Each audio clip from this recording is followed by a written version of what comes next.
আসসালামু আলাইকুম ওয়া রাহমাতুল্লাহি ওয়া বারাকাতুহু। সম্মানিত দর্শক শ্রোতা, আপনারা নিশ্চয়ই অবগত আছেন বর্তমানে আমাদের মুসলিমদের অন্যতম একটা দেশ ফিলিস্তিন, সেখানে চরম হত্যাযজ্ঞ চালানো হচ্ছে এবং আপনারা এটাও অবগত আছেন যে মার্কিন যুক্তরাষ্ট্র তথা আমেরিকার মদদে সেখানে ইসরায়েলের নেতানিয়াহু সরকার চরম হত্যাযজ্ঞ সেখানে চালাচ্ছে। আপনারা দেখেছেন গত রমজান মাসে নামাজরত অবস্থায় কিভাবে হাজার হাজার মানুষকে বোমা মেরে হত্যা করা হয়েছে এবং এটাও দেখেছেন যে ছোট ছোট বাচ্চাদেরকে কিভাবে তাদের শরীরকে ছিন্ন বিচ্ছিন্ন করা হয়েছে বোমার আঘাতে। আপনারা এটাও লক্ষ্য করেছেন যে বোমা যখন সেখানে নিক্ষেপ করা হয়েছে, এক একটা বোমা নিক্ষেপের সময় প্রায় 30 থেকে 50 ফিট পর্যন্ত উপরে উঠে চলে গেছে এক একটা লাশ।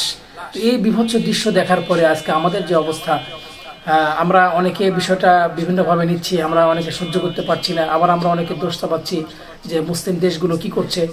আসলে আল্লাহ রাব্বুল আলামিন পবিত্র কোরআনুল কারীমে ইরশাদ করেছেন, লা তাজিদান্না আশাদ্দান নাসি আদাওয়াতাল লিল্লাযিনা আমানুল ইয়াহুদা ওয়াল লাযিনা আশরাকু।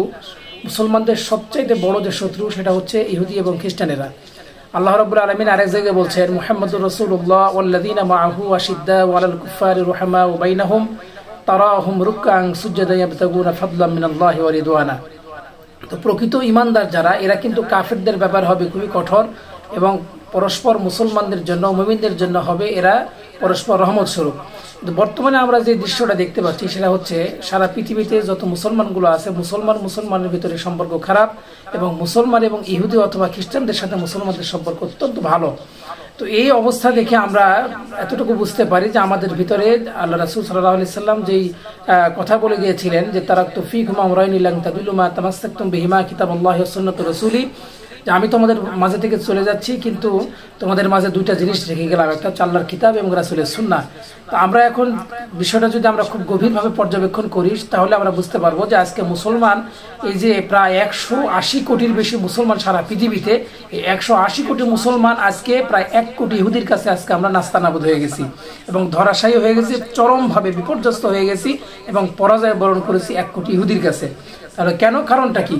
কারণটা হচ্ছে আজকে যখন মুসলমান বিভিন্ন দলে উপদলে বিভক্ত হয়েছে, ঠিক একই সময়ে ইহুদি এবং খ্রিস্টানেরা তারা তাদের শক্তিকে বাড়ানোর জন্য, সামরিক শক্তি বাড়ানোর জন্য, তাদের অর্থনৈতিক শক্তি বাড়ানোর জন্য তার নানা রূপ পদক্ষেপ তারা গ্রহণ করেছে। তাহলে এখন আজকে যখন ফিলিস্তিন আক্রান্ত, এই মুহূর্তে আমাদের করণীয় কি?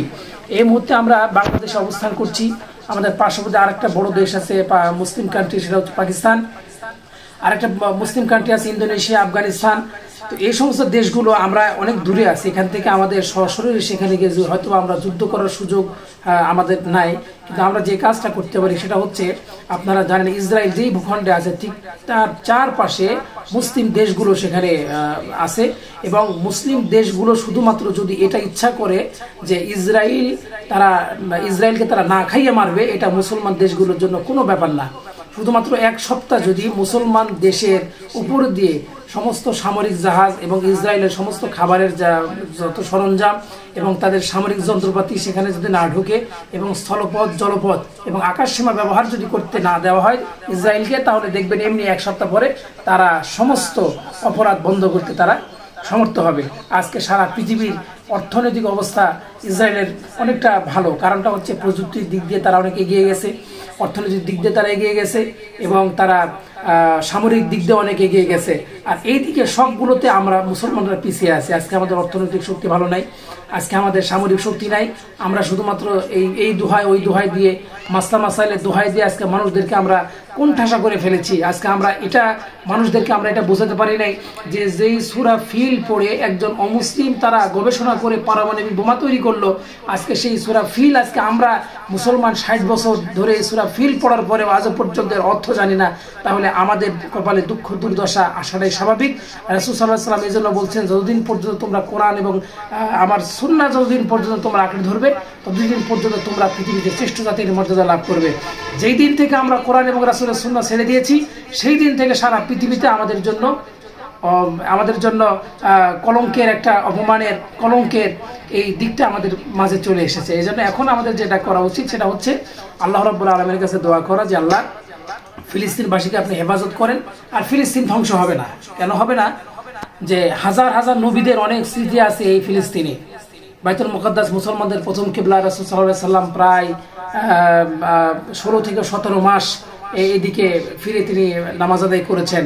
অনেক মুসলমানদের, অনেক নবী এবং রাসূলদের সেখানে অনেক স্মৃতি আছে। এবং দেখবেন খুব কম সময়ের মধ্যে মুসলমান সুসংগঠিত হয়ে সেই ইসরায়েল এই সন্ত্রাসী রাষ্ট্রকে তারা প্রতিহত করবে। আল্লাহ রাব্বুল আলামিনের কাছে দোয়া করি, আর এর সাথে সাথে এই দোয়া করে আল্লাহ রাব্বুল আলামিন পরিপূর্ণ ইমানদার হিসেবে আল্লাহ রাব্বুল আলামিন যাতে আমাদেরকেও কবুল করেন। আসসালামু আলাইকুম ওয়া রাহমাতুল্লাহি ওয়া বারাকাতুহু।